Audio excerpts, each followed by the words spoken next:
इस वीडियो में हम Heroku क्लाउड के बारे में जानेंगे। Heroku पे हम Node.js एप्लीकेशन काफ़ी इजीली डिप्लॉय कर सकते हैं। नोड के अलावा काफ़ी सारी बैकएंड सर्विसेज भी इस पर डिप्लॉय हो सकती हैं, बट हमारे लिए अभी नोड काफ़ी इंपॉर्टेंट है। इस केस में मैं ये मान के चल रहा हूँ कि आपको डेटाबेस पहले से ही डिप्लॉयड होगा, यानी MongoDB एटलस के बारे में आप जानते हैं, वरना आप हमारा प्रीवियस वीडियो जाके देख सकते हैं एक बार, जिसमें हमने MongoDB एटलस को यूज़ किया है। तो इस एप्लीकेशन में मेरे पास सिंपल दो APIs हैं, पोस्ट और गेट टास्क्स की, और यहाँ पे एक URL है जो इस MongoDB एटलस को बिलोंग करता है। मैंने कलेक्शन में पहले से कुछ डेटा डाला हुआ है जो हमने प्रीवियस वीडियो में बनाया था। तो इस एप्लीकेशन को अभी हम लोकल होस्ट की जगह लाइव किसी डोमेन पे डालेंगे। तो सबसे पहले मैं एक पब्लिक फोल्डर भी बना रहा हूँ जिसमें मैं index.html रखूँगा ताकि हम एक वेबसाइट जैसा भी कुछ देख सकें। इसमें डिफ़ॉल्ट HTML डाल देता हूँ, कोडर दोस्त, और इसमें एक H1 सिंपल कोई फाइल बना लेंगे। Heroku डिप्लॉय ऐसा कुछ लिखते हैं तो स्टैटिक फोल्डर हो जाएगा ये। तो स्टैटिक फोल्डर आप जानते होंगे एक्सप्रेस स्टैटिक मिडलवेयर से बनता है। तो इसको एक बार चला के देखते हैं। तो अब आपको लोकल होस्ट 8080 पे दिखाई दे रहा है। अब Heroku पे आगे बढ़ते हैं। Heroku में सबसे पहले आपको साइन अप करना पड़ेगा, एक अकाउंट क्रिएट करना पड़ेगा। काफ़ी मुश्किल नहीं है ये स्टेप। आपको अपना फर्स्ट नेम, ईमेल एड्रेस, ये सब चीज़ें इन्फॉर्मेशन देनी होगी, और शुरू में कोई भी क्रेडिट कार्ड वगैरह ऐड करने की इसमें रिक्वायरमेंट नहीं है। तो मैं अपनी बेसिक इन्फॉर्मेशन देता हूँ, उसके बाद एक वेरिफिकेशन मेल आएगा जो भी मेल आपने पास किया है। तो इस मेल पे आप जाके इसको एक्टिवेट करवा सकते हो। एक बार एक्टिवेट के बाद आप वापस से लॉगिन करके देखिए तो आपको एक डैशबोर्ड दिखाई देगा। इसमें 2 फैक्टर की अभी रिक्वायरमेंट नहीं है, तो मैं कंटिन्यू कर लेता हूँ आगे ऐसे ही। ये कुछ एक्सेप्ट करवा रहा है शुरू में, और यहाँ आप देखोगे कुछ भी ऐप्स नहीं है। ये आपको बोलेगा create a new app, but हम इससे ऐप नहीं बनाएंगे, हम इसके CLI से ऐप बनाएंगे। तो इसका CLI कैसे होता है, हम इसके डॉक्यूमेंटेशन में जाते हैं। यहाँ पे आपको साइड में डॉक्यूमेंटेशन मिलेगा। इस डॉक्यूमेंटेशन में आप सर्च कर सकते हो, यहाँ Heroku CLI होगा। तो Heroku का भी एक कमांड लाइन होता है जैसे फायरबेस में हमने यूज़ किया था। इसको आप अलग अलग अपने ऑपरेटिंग सिस्टम के हिसाब से इंस्टॉल कर सकते हो। इंस्टॉलेशन के बाद आपको चेक करना होगा कि Heroku कमांड आप जब रन करते हो तो कैसा रिस्पॉन्स आता है। तो कुछ ऐसी कमांड्स आ रही हैं, मतलब CLI प्रॉपरली इंस्टॉल्ड है। अब आप जाके अपने कोड में वापस से देख सकते हो जो कोड प्रॉपरली रन कर रहा हो। आप अपने रूट डायरेक्टरी में जाइए जहाँ पे आपकी index.js रखी हुई है, वहाँ पे आप Heroku कमांड्स डाल सकते हैं, पर उससे पहले आपको गिट इनिशलाइज करना पड़ेगा। तो गिट इनिट में कर लेता हूँ, उससे गिट हब इनिशलाइज हो जाएगा। गिट के बारे में आप नहीं जानते तो गिट के हमारे वीडियोस देख सकते हैं। गिट इग्नोर ऑलरेडी मैंने लिखा हुआ है, तो नोड मॉड्यूल्स इग्नोर हो जाएगा। गिट ऐड डॉट करता हूँ, मैं एक फर्स्ट कमिट करता हूँ। तो अब मेरा सारा कोड जो डिप्लॉय करने लायक है वो अभी रेडी है। अब मैं Heroku क्रिएट से एक नई ऐप बनाता हूँ, यानी Heroku का प्रोजेक्ट। तो इससे एक ऐप बन गई है, जैसे ऑब्सक्योर अर्थ नाम से कुछ एक डमी नेम इन्होंने यूज़ किया है। अब आप अपने डैशबोर्ड पे जाके चेक कर सकते हैं जो आपने ऐप बनाई है वो अवेलेबल है या नहीं। तो यहाँ पे अभी मुझे कुछ भी नहीं दिखाई दे रहा है, ब्लैंक। रीज़न है कि मैंने एक गलत अकाउंट से लॉगिन किया हुआ है जो मैं अदरवाइज यूज़ करता हूँ। तो Heroku लॉग आउट आप कर सकते हो। फर्स्ट टाइम वैसे भी आप यूज़ कर रहे होगे तो आपको Heroku लॉगिन कमांड यूज़ करनी पड़ेगी CLI चलाने के लिए। तो Heroku लॉगिन करो, एंटर करो। ये आपसे वापस से लॉगिन की इन्फॉर्मेशन कुछ पूछेगा। क्योंकि मैं यहाँ लॉग्ड इन हूँ तो शायद ये मेरे से ना पूछे, अदरवाइज ऐसा पॉपअप एक आता है। इसमें आप अपना ईमेल और पासवर्ड जो भी आप जिस अकाउंट में ऐप बनाना चाहते हैं वो पुट कर सकते हो। आप लॉगिन कर लो, ये लॉग्ड इन दिखाएगा। तो CLI में भी अब लॉग्ड इन हो जाएगा, वहाँ जाके आप चेक कर सकते हो। तो ये देखोगे यहाँ पे कह रहा है logged in as this email address. अब आप Heroku क्रिएट कीजिए तो ऐप सही जगह पे बनेगी आपके अकाउंट में। तो यहाँ सेफ बेसिन नाम से इसने एक और डमी नेम यूज़ करके एक ऐप बना दी है। ये उसके URL हैं जहाँ पे उसका कोड और सर्वर होगा। अब देखते हैं, तो यहाँ सेफ बेसिन आ गया है। इसके अंदर ओपन करके इसका पूरा एक पैनल दिखाई दे रहा है। इसकी सारी सेटिंग्स हम देखेंगे एक एक करके, पर अभी के लिए ओपन ऐप क्लिक करते हैं। तो ये URL आया, यहाँ पे एक डमी ऐप रखी हुई है, अभी कुछ डिप्लॉयड नहीं है। तो इस पर डिप्लॉय करने की कोशिश करते हैं। तो कमांड है git push Heroku master। तो गिट में आप जैसे जानते होंगे कि एक रिमोट होता है, तो इसमें यहाँ रिमोट का अपने आप नाम है Heroku। वो किसने, Heroku क्रिएट ने बना दिया। और मास्टर वो ब्रांच है जो आप पुश करना चाह रहे हो। तो ये आप याद रखिए कौन सी ब्रांच आप पुश करना चाह रहे हो। अभी कोड सिंपल है तो बाय डिफॉल्ट मास्टर ब्रांच ही मैं पुश करना चाह रहा हूँ। तो गिट पुश Heroku मास्टर मैंने एंटर किया। अभी ये एरर आ रही है। इस एरर का रीज़न है कि पहले आपको याद होगा कि मैंने पहली बार Heroku क्रिएट किया था तो क्या गड़बड़ हुई थी, मैंने अपने दूसरे अकाउंट से लॉगिन किया हुआ था। तो दूसरे अकाउंट की वजह से क्या हुआ कि गिट का रिमोट गलत सेट हो गया। तो ये एक बहुत कॉम्प्लिकेटेड सिचुएशन है फर्स्ट टाइमर्स के लिए, बट अच्छा है, इससे आपको पता लग जाएगा कि कैसे गिट और हिरोकू जुड़े हुए हैं, कैसे आप हिरोकू के रिमोट पे कोड कमिट करते हो और अपने आप हिरोकू सर्वर उसको कोड को कंपाइल कर लेता है और डिप्लॉय कर देता है। फर्स्ट टाइम अगर आप सही स्टेप्स यूज़ कर रहे हो, मेरी तरह आपने 2 अकाउंट नहीं बना रखे हैं, तो ये इशू नहीं आएगा और गिट पुश हिरोकू मास्टर से आपका कोड डिप्लॉय हो जाएगा। बट अभी इस सिचुएशन से निकल के देखते हैं, तो इससे आपको काफ़ी आइडिया हो जाएगा कि हम एक्चुअली कर क्या रहे हैं। तो वापस से मैं गिट इनिशियलाइज करके एक बार ट्राई करता हूँ, पर अभी भी ये एरर आ रहा है इससे, क्योंकि रीज़न वही है कि हमारी ऐप कुछ और है। तो मेरे को गिट के रिमोट देखने होंगे, वो एक बार में ही सेट हो गए हैं मतलब। तो यहाँ आप देखो ऑब्सक्योर अर्थ सेट है, जबकि हमारा सेफ बेसिन ये वाला यूआरएल है। गिट में रिमोट किस तरह से चेंज किए जाते हैं तो आपको पता होगा, गिट रिमोट पहले आपको रिमूव करना होगा क्योंकि हिरोकू नाम से ये है।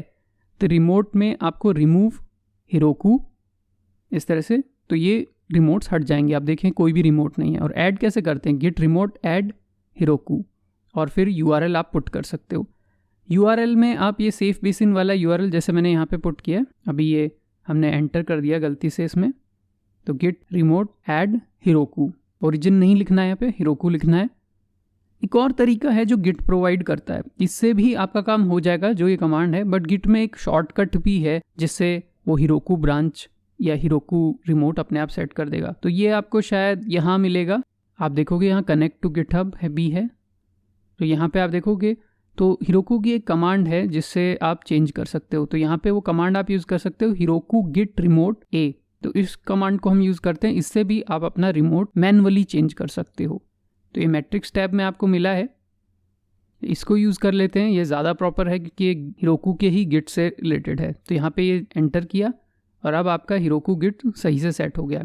तो गिट पुश हिरोकू मास्टर अब रन करते हैं। अब देख रहे हो इस तरह से रिमोट पे जा रहा है और यहाँ कुछ लॉग्स आ रहे हैं। यहाँ आपको पता लग जाएगा नोड का कौन सा वर्जन यूज़ हो रहा है, अपने आप चीज़ें इंस्टॉल हो रही हैं, ये सब प्रोसेस हो रहा है। लास्ट में कंप्रेशन, यहाँ एरर भी आ सकती है, बट अभी के लिए सक्सेसफुली पूरा कोड इंस्टॉल हो गया हिरोकू पे। तो अब ओपन करके देखते हैं जो यूआरएल ये लास्ट में हमको प्रोवाइड कर रहा है hirokuapp.com का। तो यहाँ पे एरर आ गई है। तो हिरोकू लॉग्स टेल नाम से एक कमांड है जिससे आप लॉग्स का लास्ट का पार्ट देख सकते हो। तो लॉग्स में टेल पार्ट देखते हैं, तो यहाँ आप लॉग को पढ़ोगे तो इसमें क्लियरली एरर आ रहा है कि starting process with command npm start. Generally server ये मान के चलते हैं कि npm स्टार्ट में एक स्क्रिप्ट होगी जिसमें आपका सर्वर कैसे चालू होता है वो लिखा हुआ होगा, वरना उनको कैसे पता लगेगा कि आपका सर्वर कैसे चालू होता है। ऑब्वियसली आप मानते हो कि नोड इंडेक्स JS से, लेकिन हो सकता है आपकी फाइल का नाम app.js हो, तो इसलिए npm स्टार्ट को जनरली इंडस्ट्री में स्टैंडर्ड माना जाता है स्टार्ट करने के लिए। तो npm स्टार्ट नाम की कोई स्क्रिप्ट तो हमने शायद लिखी नहीं थी, तो अब वो स्क्रिप्ट लिख देते हैं। तो यहाँ स्क्रिप्ट्स में स्टार्ट लिखते हैं और उसमें वो कमांड लिखना है जिससे आपका सर्वर स्टार्ट हो रहा है। तो हमारे केस में नोड इंडेक्स JS ही कमांड है, तो क्लियरली उसको मेंशन कर दीजिए। और फिर जब भी कोई चेंज करना हो तो आपको क्या करना पड़ता है, कमिट। तो यहाँ पे आप नया कोड सेव करोगे यानी कमिट करोगे और फिर पुश करोगे। तो हिरोकू में मैं एक तरफ लॉग चलाए रखते हैं ताकि देखते हैं क्या इशू आता है, और दूसरे टैब में मैं गिट ऐड डॉट सारी फाइल्स को ऐड करता हूँ और कमिट करता हूँ। यहाँ हम कमिट मैसेज लिख देंगे चेंज npm स्टार्ट और गिट पुश हिरोकू मास्टर। तो वापस से कोड पुश हो गया है, पूरा बिल्ड प्रोसेस स्टार्ट हो गया होगा। लॉग्स में भी आप पैरेलली जाके चेक कर सकते हैं कि क्या चल रहा होगा। सक्सेसफुली आ गया। लॉग्स में आप देखो तो यहाँ आप देखोगे स्टार्टिंग विद npm स्टार्ट, तो ये अभी कुछ ऐसा इशू आया नहीं है, इसको वो कमांड मिल गई होगी। और MongoDB कनेक्टेड, यानी हमारा रिमोट जो MongoDB है वो भी कनेक्ट हो गया है, तो चांस है कि हमारी एप्लीकेशन चल गई होगी। रिलोड करते हैं, अभी भी ये लोडिंग ही आ रहा है। आई थिंक एप्लीकेशन अभी सक्सेसफुली नहीं चली है। तो एक बार चेक करते हैं वापस से लॉग्स में, क्योंकि हमने पूरा लॉग नहीं देखा था। तो लास्ट में आप देखोगे एरर आ गया। तो यहाँ पे ये कह रहा है कि एरर R10 समथिंग और fail to bind to $port. तो यहाँ जो 8000 पोर्ट है ये तो हमारा मैनुअली दिया हुआ पोर्ट है, तो हमारा सिस्टम है तो हम पोर्ट बना सकते हैं, लेकिन हिरोकू के क्लाउड पे वो डिसाइड करेंगे कि क्या पोर्ट नंबर होगा आपके सर्वर का। तो इसलिए यहाँ पे आप एक एनवायरनमेंट वेरिएबल दे देते हो। एनवायरनमेंट वेरिएबल क्या है हमने एक अलग वीडियो में एक्सप्लेन किया है, पर आप यहाँ process.environment वेरिएबल दे देते हो पोर्ट। ये एनवायरनमेंट वेरिएबल खुद हिरोकू आपके लिए सेट कर देगा पोर्ट नाम से।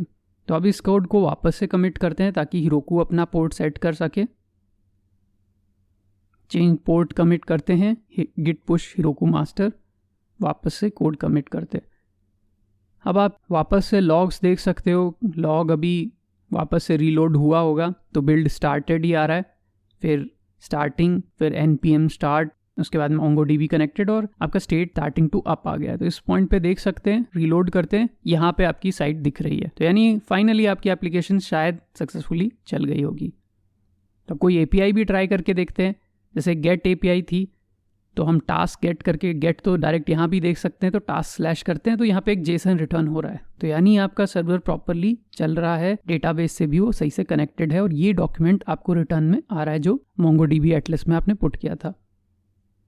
एक पोस्ट रिक्वेस्ट करके भी देख लेते हैं, जिससे पता लगे कि हिरोकू से जो API है उससे आपका डेटा क्रिएट होके भी डेटाबेस में जाता है या नहीं। तो ये API मैं कॉपी कर लेता हूँ, पोस्टमैन में जाते हैं, यहाँ पे URL बदल देंगे, लोकल होस्ट नहीं रखेंगे, ये URL सर्वर का हो गया।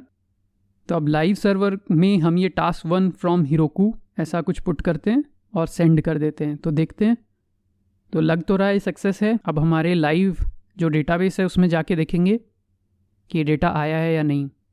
तो यहाँ रीलोड करते हैं, यहाँ ऊपर रिफ्रेश है तो आप देखोगे एक और डॉक्यूमेंट आ गया और ये टास्क 1 फ्रॉम हिरोकू। तो पूरा सर्वर आपका काम कर रहा है। अभी API अनप्रोटेक्टेड है, एक तरह से कोई भी आपकी API यूज़ कर सकता है क्योंकि आपने कोई सिक्योरिटी नहीं लगाई, बट हमारी एप्लीकेशन पूरी तरह से लाइव है। एक और इंटरेस्टिंग चीज़ हम देखते हैं, जैसे हमने यहाँ पे URL में हमारा पासवर्ड भी मेंशन किया हुआ था, ये चीज़ अनसिक्योर है, तो इन चीज़ों को भी हम एनवायरनमेंट वेरिएबल में हाइड कर सकते हैं। तो हिरोकू में भी आप खुद के एनवायरनमेंट वेरिएबल बना सकते हो। पोर्ट तो इसने खुद ने बनाया था, बाकी आप खुद बना सकते हो।